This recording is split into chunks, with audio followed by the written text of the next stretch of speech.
سبحان الله والحمد لله لا إله إلا الله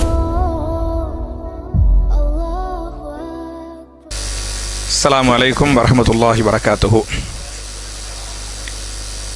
إن الحمد لله اللهم صل على محمد وعلى آل محمد كما صليت على إبراهيم وعلى آل إبراهيم إنك حميد مجيد.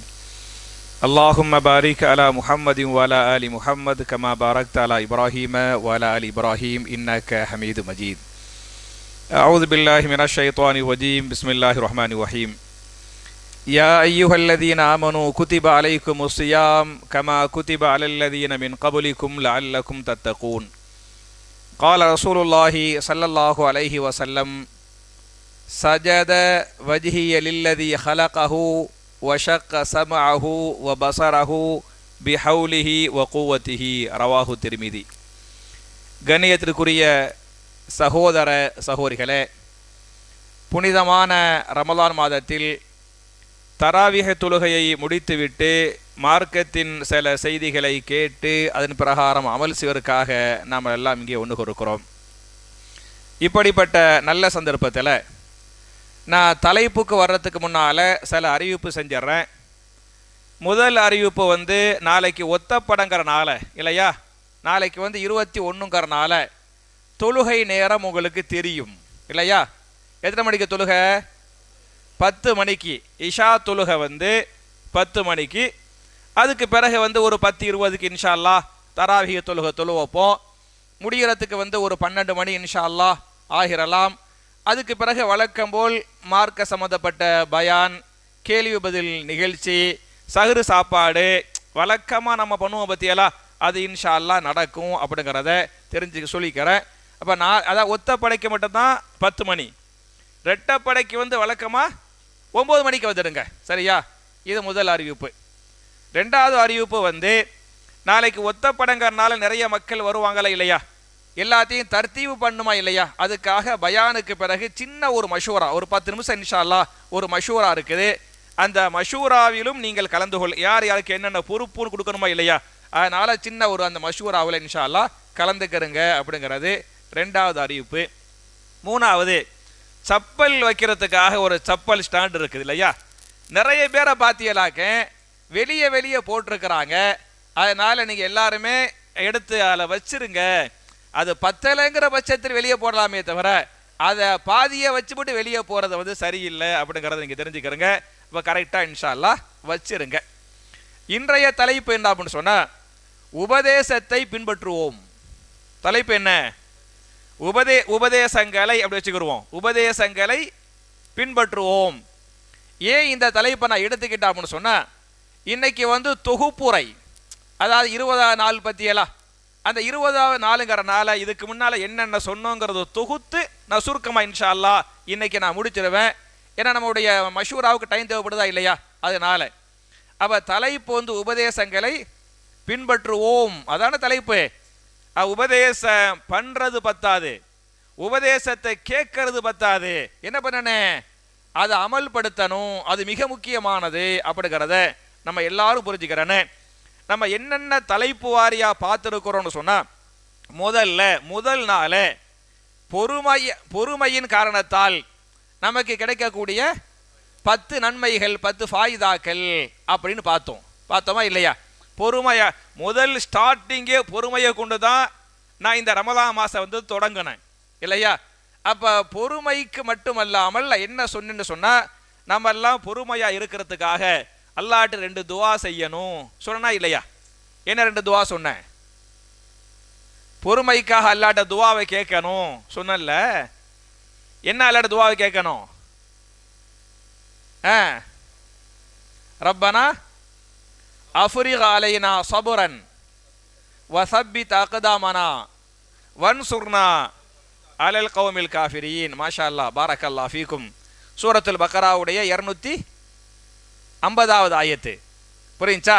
ரப்பனா அஃப்ரிக் அலைனா ஸபரன் வஸப்பித் அக்தாமனா வன்சுர்னா அலல் கௌமில் காஃபிரீன் ஒரு துவா சொல்லி கொடுத்தேன். ரெண்டாவது, ரப்பனா அஃப்ரிக் அலைனா ஸபரன் வதவஃபனா முஸ்லிமீன். மாஷா அல்லாஹ், ரப்பனா அஃப்ரிக் அலைனா சபுரன் வ தவஃபனா முஸ்லிமீன். ஏன்னா நிறைய சபுர் தேவைப்படும், புரிஞ்சா, எல்லா நேரத்திலையும் தேவைப்படும். அப்போ அல்லாட்ட வந்து சபுரை கேட்கணும் அப்படின்னு முதல்ல சொன்னேன். 2020 பார்த்தீங்களாக்கு பொறுமை என்பது யாருடைய பண்பு? நபிமார்களுடைய பண்பு அப்படின்னு சொன்னேன்.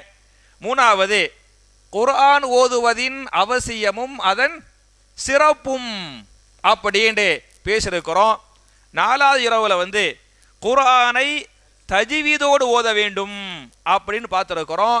5வது இரவில் சொத்துரிமை தெரியா, யார் யாருக்கு எவ்வளவு கொடுக்கணும் அப்படிங்கிறத, அந்த சொத்து சம்பந்தப்பட்ட சட்டங்களை 5வது இரவு பார்த்துருக்கிறோம். 6வது இரவு கடன் கேட்குறாங்கல்ல அவங்களுக்கு சில உபதேசங்கள்.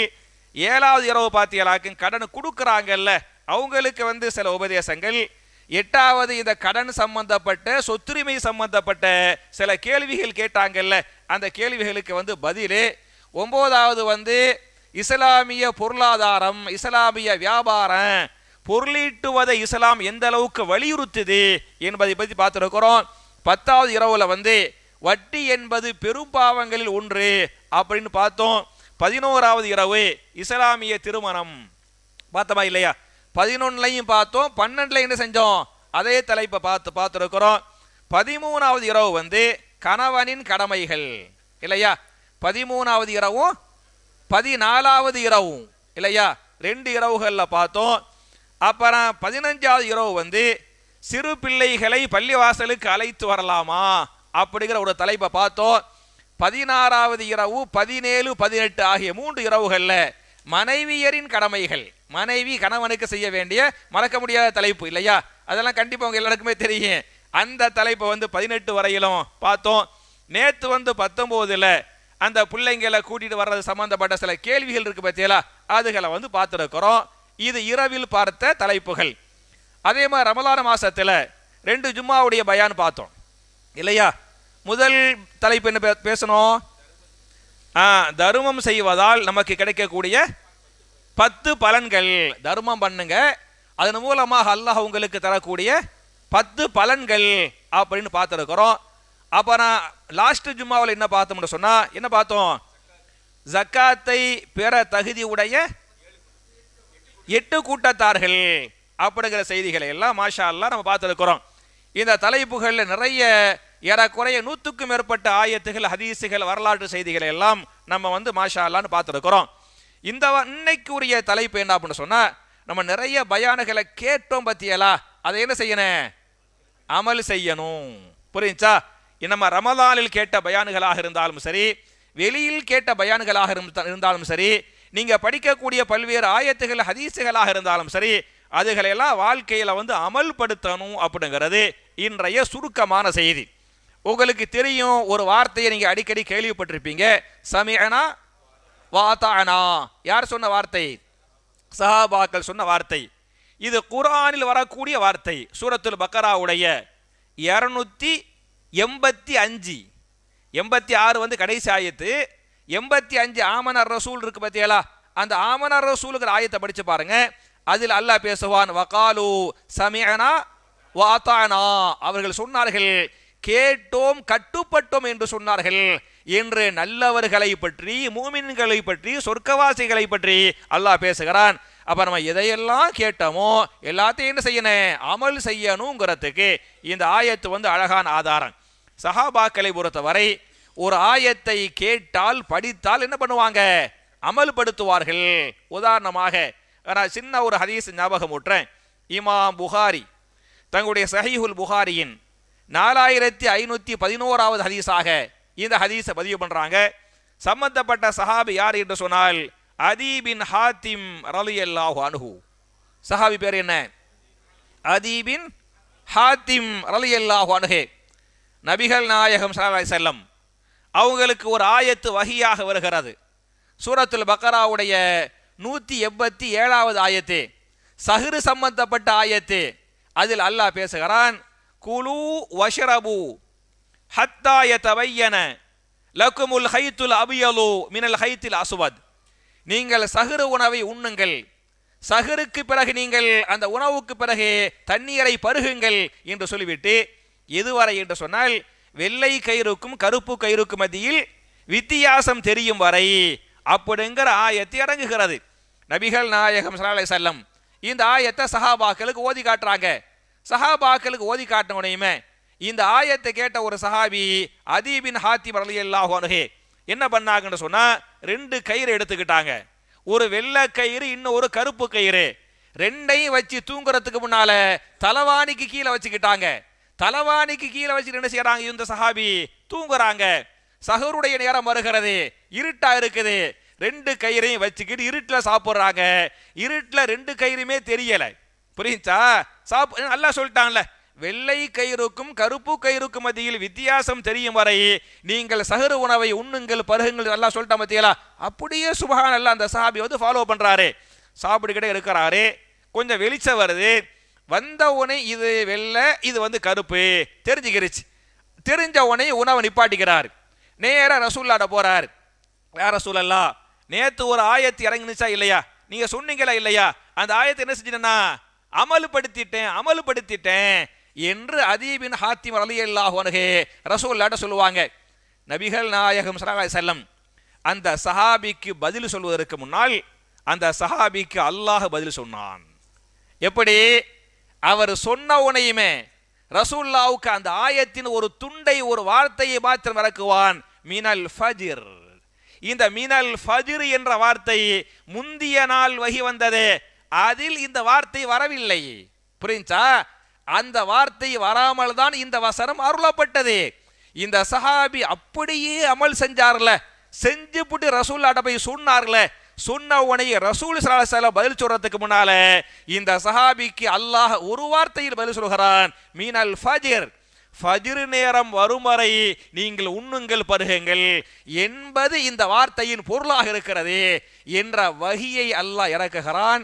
நபிகள் நாயகம் ஸல்லல்லாஹு அலைஹி வஸல்லம் அந்த சஹாபிட்ட உங்களுக்கு அல்லாஹ்வே பதில் சொல்லிட்டான், இதுக்கு இதான் அர்த்தம் அப்படின்னு சொன்னாங்கன்னு ஹதீஸ் பேசுகிறது. என் அருமை சகோதரர்களே, என் அருமை தாய்மார்களே, அப்ப சஹாபாக்கள் எப்படி வரிக்கு வரி வார்த்தைக்கு வார்த்தை குர்ஆன் சுன்னாவுக்கு கட்டுப்பட்டாங்கிறதுக்கு இந்த ஹதீசுகள் எல்லாம் அழகான ஆதாரம். அதனால நிறைய ஆதாரத்தை சொல்லலாம். நேரமின்மையின் காரணத்தால இன்னைக்கு நான் சுருக்கிக்கிறேன். 2 ஆயத்தோடு முடிச்சிடுறேன். நம்ம உபதேசங்களை ஏற்று அமல் செஞ்சால் நமக்கு அல்லாஹ் இதை தருவான், சொர்க்கத்தை தருவான். புரிஞ்சா? ஏற்று அமல் செய்யவில்லை என்று சொன்னால் நஊது பில்லாஹி மின்ஹா எங்கே தள்ளப்படுவார்கள்? நரகத்தில் தள்ளப்படுவார்கள். 2 ஆயத்து நான் சொல்லிடுறேன். ஏற்று அமல் செய்தால் சொர்க்கம் என்பதை பற்றி சூரத்து நிசாவுடைய 69, 70 ரெண்டையும் நீங்க சேர்த்து பார்த்துக்கிறோம்.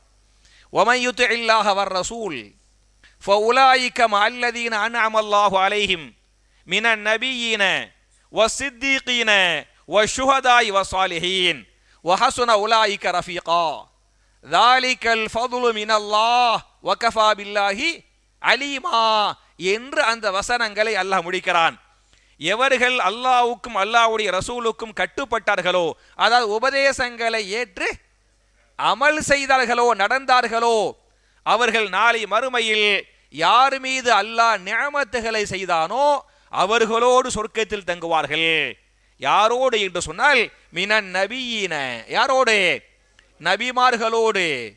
வஸ்ஸித்தீகீன, யாரோடு? சித்தீகி. சித்தீக்னா யாரு? சித்தீகுல் அக்பர் அபூபக்கர் சித்தீக். முதல் சித்தீக் யாரு? சையதுனா அபூபக்கர் சித்தீக் ரலியல்லாஹு அன்ஹு. அந்த அபூபக்கர் சித்தீக் அவர்களோடு. அப்புறம் யாரு? வஷ்ஷுஹதா, ஷுஹதாக்கள். ஷுஹதாக்கள்னா யாரு? எல்லாரும் ஷுஹதாக்கள். குறிப்பாக இந்த வசனத்தில் சொல்லப்படக்கூடிய ஷுஹதாக்கள் உமர் பின் ஹத்தாப் ரலியல்லாஹு அன்ஹு, உஸ்மான் பின் அஃபான் ரலியல்லாஹு அன்ஹு, அலி பின் அபி தாலிப் ரலியல்லாஹு அன்ஹு, இது போன்ற ஷுஹதாக்களோடு வசாலிஹீன், சாலிஹான நன்மக்களோடு இவர்கள் நாளை மறுமையிலே சொர்க்கத்தில் தங்குவார்கள். எவர்கள்? உபதேசங்களை அமல்படுத்தினாங்கல்ல அவர்கள் என்று சொல்லிவிட்டு தாலிகல் ஃபதுலு மினல்லாஹ், இது அல்லாஹ்வின் புறத்திலிருந்து உங்களுக்கு அருளப்பட்ட மகத்தான ஃபருளாக, மகத்தான கருணையாக இருக்கிறது என்று பேசிவிட்டு வக்கஃபா பில்லாஹி அலீமா, அனைத்தையும் அறிவதற்கு அல்லாஹ்வே போதுமானவன் என்று பேசுகிறானே, அப்ப நம்ம எவ்வளவோ பயானுகளை கேட்டிருக்கிறோமே, அதை வாழ்க்கையில் அமல்படுத்தினா நமக்கு சொர்க்கத்தை யாரோடு தங்க அல்லாஹ் தருவான்? ரசூல் ஸல்லல்லாஹு அலைஹி வஸல்லம், அபூபக்கர் சித்திக் ரலியல்லாஹு அன்ஹு, சஹாபாக்கள், சுஹதாக்கள், இது மாதிரியான மக்களோடு சேர்ந்து தங்கக்கூடிய பாக்கியத்தை அல்லாஹ் தருவாங்கிறதுக்கு இந்த ஆயத்து அழகான ஆதாரம். யார் ஏற்றுக்கொள்ளவில்லையோ அவர்கள் அல்லாஹ் தண்டிப்பான். நிறைய ஆயத்தை பேசுகிறது. நேரத்தின் அருமையை கருதி ஒரே ஒரு ஆயத்தோடு முடிக்க வேண்டும் என்று சொன்னால் சூரத்து தௌபாவுடைய 24வது ஆயத். சூரத்து தௌபா என்று சொல்லக்கூடிய 3வது அத்தியாயத்தின் சூரத்து தௌபா என்று சொல்லக்கூடிய 9வது அத்தியாயத்தின் 24வது வசனம். புரியுச்சா? அந்த ஆயத்தை மட்டும் சொல்லிடுறேன். பெரிய ஆயத்து கொஞ்சம்.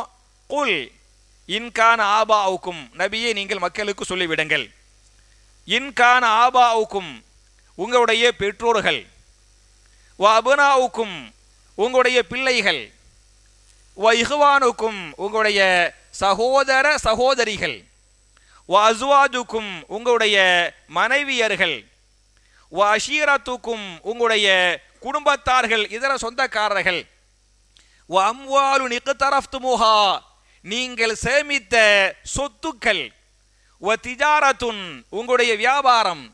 எப்படிப்பட்ட வியாபாரம் என்று சொன்னால் தஹ்ஷவுன கசாதஹா நஷ்டமாகி விடுமோ என்று அஞ்சி அஞ்சி கவனமாக பண்ணக்கூடிய உங்களுடைய வியாபாரங்கள், வ மசாக்கின் உங்களுடைய வீடுகள், தர்லௌனஹா நீங்கள் விரும்பக்கூடிய உங்களுடைய வீடுகள். சரியா?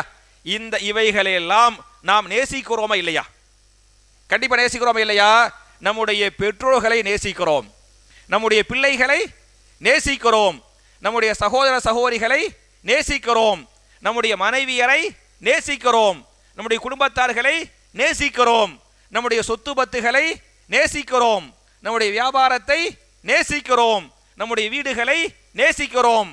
இதை அல்லாஹ் சொல்லிவிட்டு இவைகள் மீது உங்களுக்கு நேசம் இருக்கிறது, பாசம் இருக்கிறது, ஆனால் நீங்கள் புரிந்து கொள்ளுங்கள், அஹப்ப இலைக்கும் மினல்லாஹி வரசூலிஹி வ ஜிஹாதின் ஃபீ சபீலிஹி, இவைகள் மீது இருக்கக்கூடிய பாசம் அல்லாஹ்வை விட அதிகமாகிவிட்டால், அல்லாஹ் மேல உள்ள பாசம் இருக்கிறதே, அல்லாஹ்வுடைய பாசத்தை விட நீங்கள் பிள்ளைகளை மனைவி மக்களை அதிகமாக நேசித்தால், அல்லாஹ்வுடைய ரசூல் மீது வைத்த பாசத்தை விட நீங்கள் பிள்ளைகளை மனைவி மக்களை பெற்றோர்களை அதிகமாக நேசித்தால், அல்லாஹ்வுடைய பாதையில் போர் செய்வதை விட நீங்கள் பிள்ளைகளை மனைவி மக்களை பெற்றோர்களை அதிகமாக நேசித்தால், நீங்கள் புரிந்து கொள்ளுங்கள், ஃபதரப்பசு ஹத்தா யதி அல்லாஹு பிஅம்ரிஹி, அல்லாஹ்வுடைய அதாப் உங்கள் மீது வர காத்து கொண்டிருக்கிறது. நவுது பில்லாஹி மின்ஹா. புரிஞ்சா? நம்ம இதையெல்லாம் நேசிக்கிறோம், புரிஞ்சா? மனைவி மக்களை நேசிக்கிறோம், எல்லாத்தையும் நேசிக்கிறோம். ஆனால் இந்த நேசத்தை விட யாரின் நேசம் அதிகமாக இருக்க வேண்டும்? அல்லாஹ்வுடைய நேசம். நான் எத்தனை ஆயத்துகள்ல அல்லாஹ்வுடைய நேசம் என்று சொன்னால் அல்லாஹ்வுடைய கலாம் சொல்லப்படுகிறது. இந்த அல்லாஹ்வுடைய கலாம் என்பது மனைவியின் நேசத்தை விட மேலோங்க வேண்டும், கணவன் நேசத்தை விட மேலோங்க வேண்டும். நம்முடைய பிள்ளைகள் இருக்கிறார்கள், பிள்ளைகளுடைய நேசத்தை விட யாருடைய அன்பு பாசம் அதிகமாக? அல்லாஹ் மேல் இருக்கக்கூடிய அந்த பாசம், குர்ஆன் மீது இருக்கக்கூடிய பாசம், இந்த குர்ஆனிய உபதேசங்கள் கட்டளை இருக்கிறது அதன் மீது இருக்கக்கூடிய பாசம், அதே மாதிரி வரசூலிஹி அல்லாஹ்வுடைய ரசூலுல்லாஹி ஸல்லல்லாஹு அலைஹி வஸல்லம் சொன்னாங்கல்ல, ஹதீஸுகள் கட்டளையிட்டாங்கல்ல, அந்த பாசம் இந்த நீங்க பிள்ளை மேல வச்சுக்கிறீல்ல, பிள்ளைங்க மேல வச்சுக்கிறீல்ல, இந்த பாசத்தை விட, புரிஞ்சா? இந்த பாசம் மேலோங்கி விட்டால், அல்லாஹ்வை விட அல்லாஹ்வுடைய ரசூலை விட இந்த பிள்ளைங்க மேல உள்ள பாசம் மேலோங்கி விட்டால் நீங்கள் புரிந்து கொள்ளுங்கள், உங்கள் மீது அல்லாஹ்வுடைய அதாப் இறங்க போகிறது. நான் சொல்லவில்லை, சொல்றது யாரு? ரப்புல் ஆலமீன் எச்சரிக்கிறான். புரிஞ்சா? எனவே அதை பேசிவிட்டு ஆயத்தை முடிக்கிறான். வல்லாஹு லா யஹ்தில் கௌமல் ஃபாசிகீன், அல்லாஹ் பாவிகளுக்கு என்ன செய்ய மாட்டான்? நேர் வழி காட்ட மாட்டான், ஹிதாயத்து கொடுக்க மாட்டான். அப்ப அல்லாஹ்வுடைய ரசூலை யார் அதிகமா நேசிக்கிறாங்களோ அவர்களே நேர்வழி உள்ளவர்கள். அல்லாஹ்வுடைய ரசூலை விட யார் பிள்ளைகளை அதிகமாக நேசிக்கிறார்களோ, மனைவி மக்களை அதிகமாக நேசிக்கிறார்களோ, சொத்து பத்துகளை அதிகமாக நேசிக்கிறாங்களோ அவர்கள் நேர்வழி பெறாதவர்கள், அவர்கள் பாவிகள் என்று அல்லாஹ் பேசுகிறானே. எனவே என் அருமை சகோதரர்களே, நான் சொன்ன உபதேசங்கள் எல்லாம் உங்களுக்கு பிள்ளைகள் மேல் இருக்கக்கூடிய இந்த பாசத்தின் காரணத்தால சில பேருக்கு மறுக்க கூடும், தேவையில்லாத வாட்ஸ்அப்புகளில் செய்திகளை அனுப்பக்கூடும், குப்பைகளை அனுப்பக்கூடும். அதற்கு என்ன காரணம் என்று சொன்னால், பிள்ளைகள் மீது இருக்கக்கூடிய இந்த அளவு கடந்த பாசம். இந்த பாசம் எந்த அளவுக்கு மேலோங்கி விட்டது என்று சொன்னால், அல்லாஹ்வுடைய ஆயத்தை விட, அல்லாஹ்வுடைய ரசூலின் ஹதீசுகளை விட யார் மீது பாசம் மேலோங்குகிறது? பிள்ளைகள் மீது பாசம் மேலோங்குகிறது. நீங்கள் புரிந்து கொள்ளுங்கள், அவர்கள் மீது அல்லாஹ்வுடைய அதாபே இறங்கிவிடும். நான் சொல்லவில்லை, அல்லாஹ் ரப்புல் ஆலமீன் இந்த வசனத்தில் எச்சரிக்கை செய்கிறான். எனவே என் அருமை சகோதரர்களே, என் அருமை தாய்மார்களே, எவ்வளவோ ஆயத்துகள் ஹதீசுகளை ஆதாரபூர்வமாக சும்மா மொட்டையா சொல்லிட்டு போகல, சூராவோடு ஆயத்தோடு நம்பரோடு ஹதீஸோடு சொல்லிருக்கிறோம். அப்ப நாம் எதை சொல்லிருக்கிறோமோ, எதை கேட்டிருக்கிறோமோ, அவைகளை பின்பற்றக்கூடிய தௌஃபீக்கை நாம் எல்லோருக்கும் அல்லாஹ் தந்து நாளை மறுமையிலே நபிமார்களோடு, சித்தீக்குல் அக்பர் அபூபக்கர் சித்தீக் அவர்களோடு, வஷுஹதா அபூபக்கர் உமர் பின் கத்தாப் ரலியல்லாஹு அன்ஹு, உஸ்மான் பின் அஃபார் ரலியல்லாஹு அன்ஹு, அலி பின் அபி தாலிப் ரலியல்லாஹு அன்ஹு போன்ற அந்த சுஹதாக்களோடு, வஸ்ஸாலிஹீன் அந்த சாலிஹீன்கள் இறைநேசர்களோடு நாம் எல்லோரையும் ஜன்னத்துல் ஃபிர்தௌஸில் அல்லாஹ் ஒன்று சேர்த்து வைப்பானாக என்ற துஆவோடு முடிக்கிறேன். ரப்பனா ஆத்தினா ஃபித் துன்யா ஹஸனத்தன் வ ஃபில் ஆখিরাতি ஹஸனா வ கினா அஸாபன்னார். வாஹிரு தஅவானா அல்ஹம்துலில்லாஹி ரப்பில் ஆலமீன். அஸ்ஸலாமு அலைக்கும். ஒரு 10 நிமிஷம் இன்ஷா அல்லாஹ்.